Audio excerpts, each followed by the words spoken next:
Hey, how you doing, folks? Chris Harris here, in another episode of Buck Sweet Sports Podcast, presented to you in partnership with 810 Studios. Shout out to 810 Studios. If you haven't done so already, man, swing by 810 Studios social media pages, Facebook, Twitter, Instagram, YouTube. Give them a like, share, follow. Check out all the great content. Definitely will find something up there that you enjoy. Appreciate them for working with me and bringing you these videos. Thanks to y'all for joining me today. Uh, been a busy week, but yeah, definitely ready to sit down to have a little chat about some local high school sports, some pro stuff, college sports. It's your place to be. Plus Free Sports Podcast. Let's go ahead and start it. Today, I want to talk a little bit about we got realignment coming up next year for North Carolina schools, and I was just browsing on NC Preps and checking out some of the threads on it, and we got a couple guys that I mean, these guys are gurus, man. They do a great job. And I know normally this one guy he does he'll do a lot of the playoff projections, and I mean a lot of times he's like spot on the money. So these guys are really good at what they do, and he was taking a stab at seeing how these new conferences would could line up possibly with realignment coming in 2025.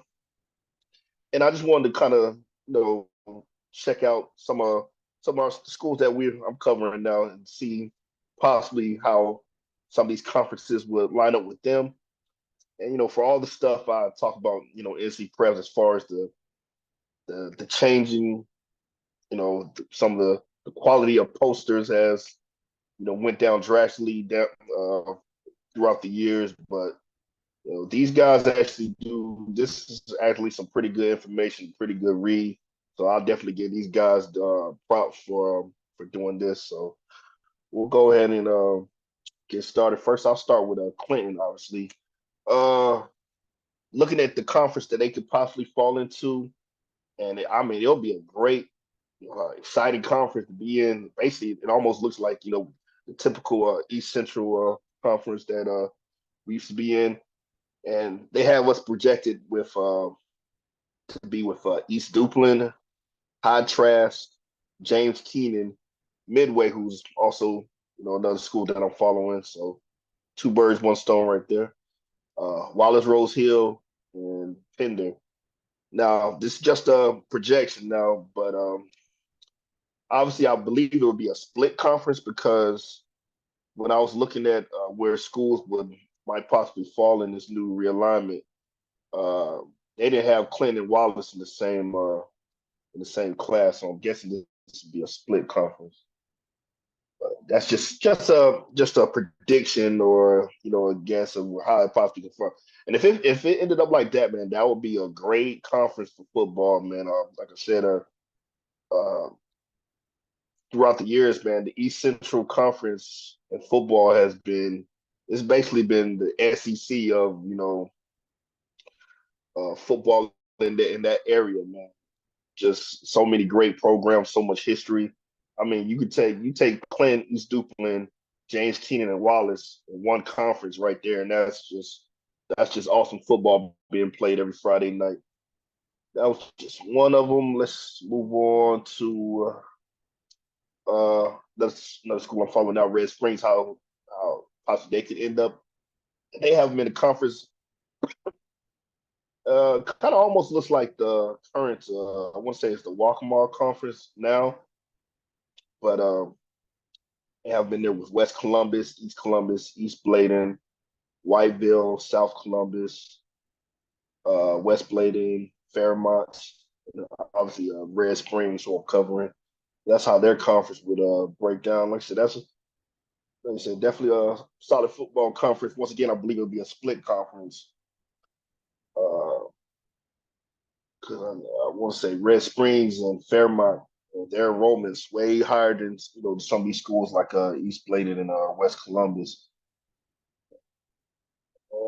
Moving on. Uh, for my other Suffolk County schools uh, for Hopton, Lakewood, and Union. Obviously, they'll have them the conference together, and it's almost pretty similar to what the Carolina 1A conference is right now. It's Hopkins, Union, Lakewood, Rosewood, North Dukeland, and Noose Charter, excuse me. So that's basically the Carolina 1A conference right now. Really, no real big changes. For my Sampson County football guys. Moving on to one of the newer schools I'm covering, JF Webb has their conference prediction. The Durham School of Arts, Carborough, South Granville Central, North Carolina School of Science and Math, Lewisburg, and Bartlett Yancey. That's how their conference could possibly end up during realignment. Last team that I have to cover, Western Guilford. Western Guilford's conference would look something like this, possibly. Northwest Guilford, Grimsley, Page, Southwest Guilford, Benell Smith, and Ragsdale joining Western Guilford in that conference. And like I said, this is just all predictions. This is nothing that's set in stone. This is nothing that's been announced yet. But it's just a guy taking a crack at just how you think conferences could line up. And like I said, for those who don't know, we are going through a realignment next year. They're going back to 8 classes, which we were at before, but it's going to be a little bit different this time. Instead of going, having 4 classes with subdivisions, they're going straight 8A to 1A. Obviously 1A being the smallest, 8A being the biggest. So look at some of the current 4A schools, real bigger 4A schools. They're going to be in that top 8A conference. So we go back to and having 8 state champions. Like I said, I'm neither I don't really have a strong opinion as far as how we break it down. I feel like what we've been doing the last couple of years has been definitely more competitive when it comes to playoffs, which I believe was the issue before. I mean, especially in like 1A, you were having 1, 2 win teams, in playoff hosting a home game, stuff like that. And it was just a lot of craziness. But I mean, no system is ever going to be perfect. There's always going to be hitches. There's always going to be cons to it. I just know one thing I used to always, and I know some of the Suffolk County people will probably really get behind this, man. One thing that used to always bug me, and I mean, it was a limited number of 1A schools, but when teams like Union, Lakewood, and Hopkins would get seeded in the western part of the 1A brackets, and I guess with the qualifying schools, these 1A, our Suffolk County 1A teams were, I guess, technically, you know, Western compared to, how many schools they have, closer to the coast. But it just seemed like a really, really horrible inconvenience for not just the team, but the fans. I mean, I remember some really, really good, solid Union teams in the mid 2000s having to travel, get to that third round, they would have to travel all the way out to Cherokee for a playoff game, and it seemed like it would always fall on that Thanksgiving week, and so they have to leave Thanksgiving afternoon and head up there for the game Friday night, and it just like I said, it just seemed like a really big inconvenience for the teams, and I can remember Hopton a couple years ago playing in a Western Championship game up at Murphy. Um, I remember Lakewood having to play. Actually, it kind of worked out for Lakewood that year because I think Robbinsville had to come to Salemburg to play. And I mean, that amount of travel for a second round game was just kind of like ridiculous, man. But hopefully this new system works out. And like I said, there's going to be little no kinks with it and things off. But it's nothing's ever going to be perfect. But I'm excited to see how where teams fall and how these new conferences are formed, and you might get to see a couple of new matchups, new rivalries started. So it'll be interesting to see when it happens. High school wise, like I said, if you aren't aware, I have expanded my coverage. So I just want to once again just kind of give a shout out to all the coaches um, that have reached out and provided support and provided information. Um, I'm just really blessed and thankful for the support, man. It means a whole lot to me.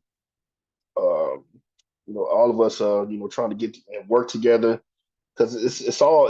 This is something, it's something I started, just mainly covering Clan, and the whole reason for me to start it was I wanted to, uh, like give some shine to this team, to these players, to these coaches that are working hard, and just it's all it's supposed to be something positive, and a lot of the players enjoyed it, a lot of the parents enjoyed it, and I was asked to expand, and I'm expanding, and um, I'm just hoping that it continues to be something good.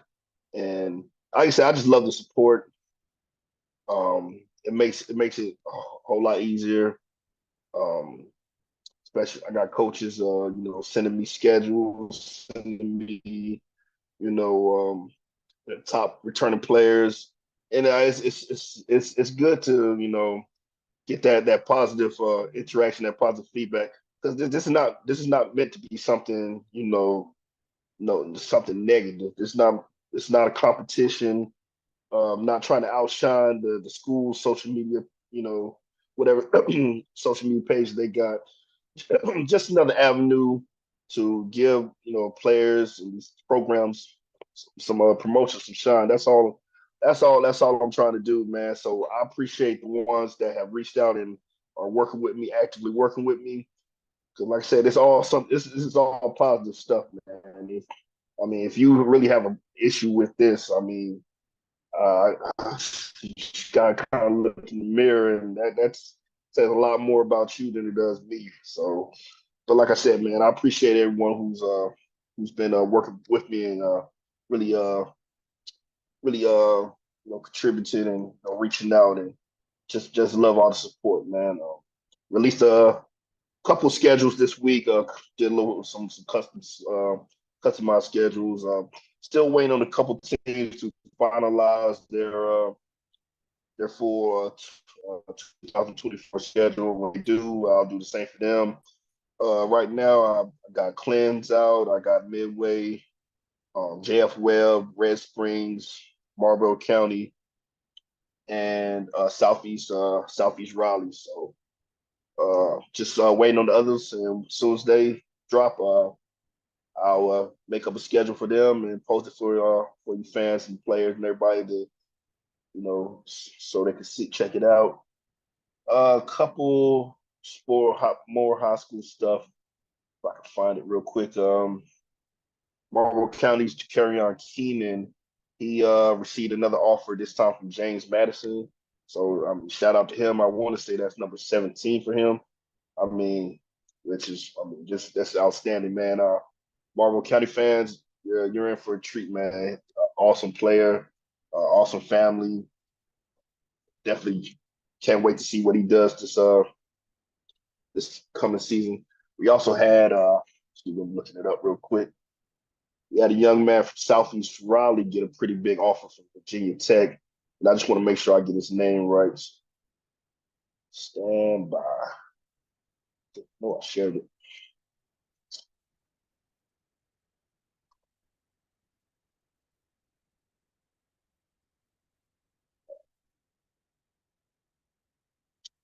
Was well, no, I shared it.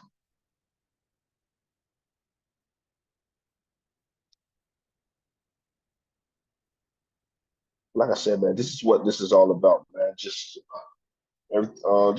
giving these student athletes and these programs, these coaches that work so hard, giving them just giving them some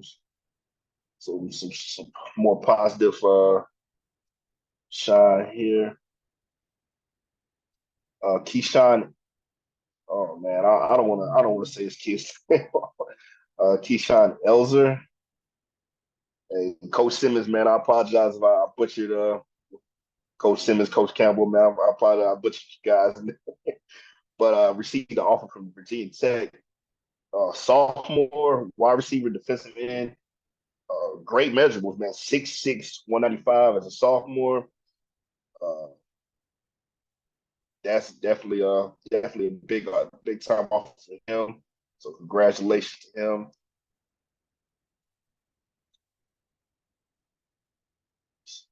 I think that's all I got for as far as offers go. This idea that was speaking with my Lakewood guy.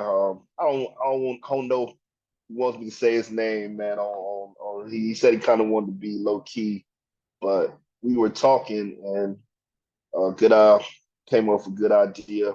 One thing that I want to implement this upcoming season. So much we focus on the athletics and as far as as far as recognizing the kids. But we gotta remember, man, these kids are student athletes. Student comes first.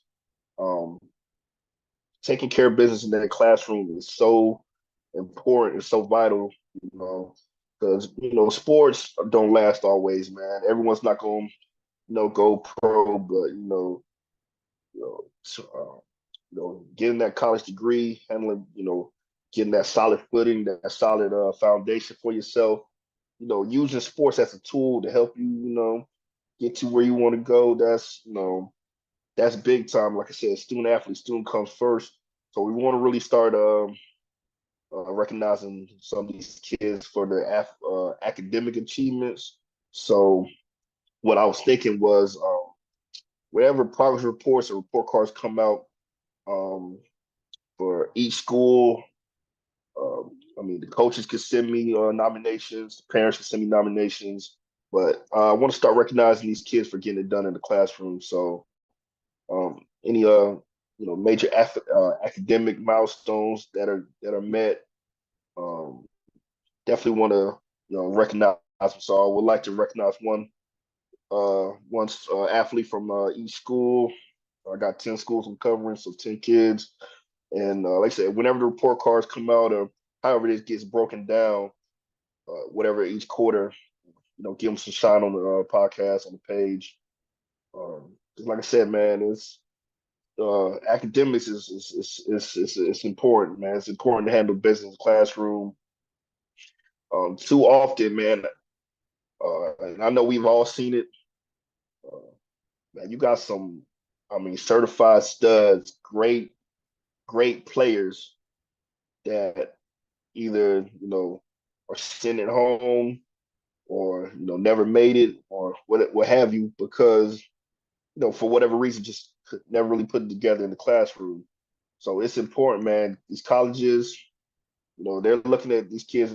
It's an investment. If you're not going to be able to handle the work in the classroom, a lot of times they're even as gifted as athletically as you be, you're not going to get the time of day. So it's important. It's important we should really start to hammer into these kids. Like, all right, and I mean, handle it from as soon as you walk in the door freshman year. You know, Too often we see kids, guys. I know guys. You know, I'll get serious about it. Junior year. Now, by that time, I mean, it's always time, but you don't want to wait till second semester junior year to get serious about your schoolwork. So I mean, starting from freshman year and on, just really take care of business because that's going to, like I say, you're building a resume, man. That's going to count in the long run. So want to get these kids more excited about academics. So definitely want to give the recognition to the ones that are handling the business in the classroom. That's just something we were talking about doing this upcoming season. So like I said, I'll be in contact with the coaches that want to speak to me, and whatever parents, if you guys know, yeah, I'll be definitely taking nominations for each school and choosing some kids and basically be like a Buck Sweet Sports all academic team. So definitely something looking forward to starting up this fall. So don't really got anything college wise for you unless you're a gamer. But look, I'm not a big video game. Like I said, I play video games, but I got a couple comfort games. I love my Madden and a couple first person shooters, but not really a huge video game person like I used to be. But I am excited about this EA Sports college football game dropping next month. The cover came out yesterday. They're releasing the trailer this morning. Uh, yeah, I might as well be a teenager again because I'm gonna be on that, man. I love college football. I love those. I used to love those college football games. It's probably the only time that the North Carolina Tar Heels will win the national championship is when I'm controlling them. So definitely looking forward to when that game drops next month, July 19th. Definitely going to be on that. But even for my video game lovers, college sports lovers, right there, yeah, we finally got one, man. It's been almost 10 years. Actually, I think exactly 10 years, but finally got a new college football video game coming out. So I'm looking forward to that. Uh, moving on to my some pro sports talk.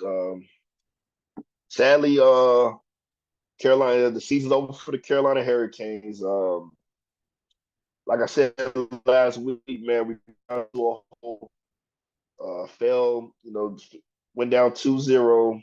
And I was talking about, well, you're never really in trouble in a 7-game series until you lose a game at home. Lost a tough one at home, fought back game 4, when the stole one game 5. Last night, game 6, back in Raleigh, it was looking good for the first after the first 2 periods, man. You're up 3-1 with a chance to um, take it to game 7. And just I don't know what happened in that last period, man, but something awoke in the New York Rangers, in particular one guy. I think he scored 3 goals in one three goals in 1 period, man. It was just a backbreaker. Yeah, I can't. I'm not even going to attempt to say this guy's name. He, yeah, a hat trick in you know normally a hat trick in a game is you know a whole game is good, but man, this guy did it in 1 period. Um, Chris Creator, number 20, their left wing for the Rangers. Yeah, he just ate us up in that last period, and we ended up falling 5-3. So the season's over with. Rangers on their way to the Eastern Conference Finals. So congratulations to them. For my Canes fans, another solid year in the regular season ends another playoff disappointment. So I guess in basketball terms, we're the Paul George of the NHL right now, man. Just can't get it, can't get over that playoff hump. And for those who don't know about Paul George in the playoffs, yeah, if you know, you know. So hockey season's over with. A little bit of Charlotte Hornet news. We talked about them hiring a new coach last week. Now draft lotteries happen. The Hornets will receive the number 6 pick, which yeah, it's not good, but it's not. I mean, it's not bad. This is not in particularly a real strong draft class as far as NBA. I haven't really heard too much talk about it. So this may be one of those years where we look to move that pick and probably hopefully either collect future picks And I wouldn't be mad if we traded it for a solid, veteran player right now. But yeah, like I said, number six. Like I said, I want to say we had like the fourth worst record in the league, so you was hoping to be inside the top five. But I mean, that's how just the draft lottery. That's just how it goes sometimes. I think Detroit had the worst record in the league, and I think for the second year in a row, they're not picking number one. So that's really got sucked for their fans. But, that's where we stand at right there. So that's NBA draft. I will be happy next month, I believe. But Charlotte Hornets be picking number six. Other pro sports news: NFL schedule drops. So checking out the Carolina Panthers and their schedule. Most notably, and I see a lot of fans are kind of upset about this, but I mean, it's not too surprising to me. This has kind of been the case the last couple of years. No primetime games for the Carolina Panthers this upcoming season. And I mean, we were the worst team in the league last year. I mean, we've been one of the worst teams in the league the last couple of years. A lot of times, you're not going to get a lot of primetime games. I think we had one last year, a Thursday night game, which they'll let anybody play on Thursday nights. And want to say the same thing the year before. Last year, Monday night last year. It was a Thursday night game the year before. So that could always change. If we're winning, we end up surprising folks and being a solid team. Um, they can. NFL has been known to flex certain games towards the end of the season. So looking at our schedule, looking at week 15, looking at week 14 and 15, we're playing, week 14, we're playing the Eagles. The Eagles are probably going to be a really, really good team this year, obviously. Um, if Carolina surprised some folks and has a good record, that could possibly be flexed. The Dallas game that the week after that could possibly be flexed. They love pulling Dallas on prime time. So, because a couple notable games I'm looking at. Week three, our first time ever traveling to Las Vegas, taking on the Raiders for a game, playing in that new stadium. Um, let's see, week five, taking on the Chicago Bears, get this last two first round picks. I mean, first overall picks. Bryce Young versus Caleb Williams, and we got this, social media war with Chicago Bears fans for some reason. I guess they feel like they, fleeced us, which they kind of did, as far as that trade that went down last year. Other notable games. What's that? Week 10, international game. Carolina Panthers traveling to Germany to take on the New York Giants. So that'll be an early game to watch in the morning time. Definitely will be checking that out. We got a late bye this year. Buys week 11. Taking on the defending Super Bowl champs. Week 12, playing Kansas City. That's gonna be yeah, I want to say it's our first time taking on Mahomes. I don't think we played it. Well, actually, I don't think we played Mahomes yet, so I have to look that up. But um, yeah, definitely looking forward to the season, man. I feel like hopefully we turn the corner. Feel we taking care of a lot of the issues that plagued us last year. We got Bryce offensive line, got up some receivers, some weapons to throw to. Really excited about our rookie tight end.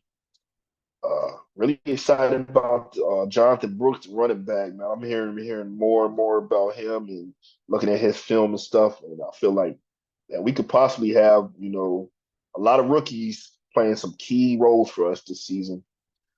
But I feel like it's definitely. I feel like we got a good coaching in position. I feel like we can hopefully finally start to turn that corner, man. It's been a long time for Carolina Panthers fans, man. We've been through a lot, so we need this, and hopefully, I'm not realistically, I'm not expecting, a total turnaround, but I just want to see us. I want to see us head in the right direction. So, a 7-win season would be awesome.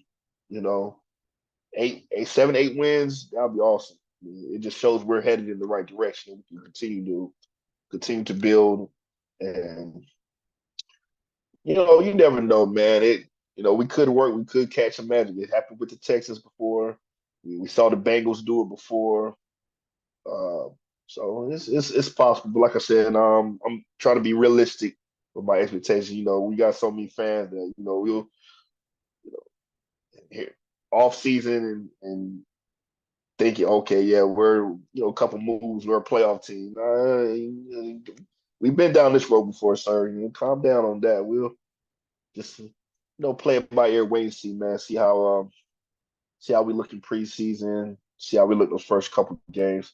Like I said, as long as I see some improvement, I'll be satisfied. I'm like I said, I'm if you're a Carolina Panthers fan and you're screaming Super Bowl right now, you're being delusional, man. Let's not creep on the Dallas Cowboys side of things, all right?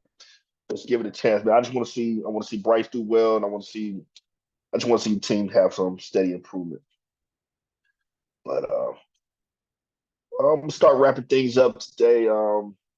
Appreciate everyone listening in. Appreciate the continued support. I'm not going nowhere. You know, I'm definitely looking forward to covering all these teams this fall, as far as prep sports goes, which is going to be our main focus. Starting in August. Like I said, I'll still have little tidbits from pro and college stuff, but yeah, I'm really going to hammer down on our high school stuff. So if you haven't done so already, man, Buzzsweet Sports Podcast, Facebook, hit that follow button. Check out all the content. Check, like I said, parents, players, you check out those photo edits. You like what you see? Get in touch with me. 3 to 5 picks in uniform or game day pitch, and I can hook something up for you free of charge, not charging anybody for this. And I do this. I do it based. I just that's something I really like to do. I like to, I like to see. I like seeing the players and the parents, really enjoy it. It makes great posters, T-shirts, designed for hoodies, um, anything. Just something to post on social media, mementos, stuff like that. So, said if any parents, family members, players want something like that done, check out the examples. I got them all over the page. We'll definitely make that happen for you. But like I said, swing by A10 Studios, get them a follow, like, share, check out some of their videos. So without them, a lot of this stuff wouldn't be possible. I appreciate them, taking a chance on me. So shout out to Mr. Mika and everybody back in the studio. Appreciate all y'all that continue to join me and continue around with me. Appreciate y'all. Love y'all. Hope everyone has a great week and appreciate y'all tuning in.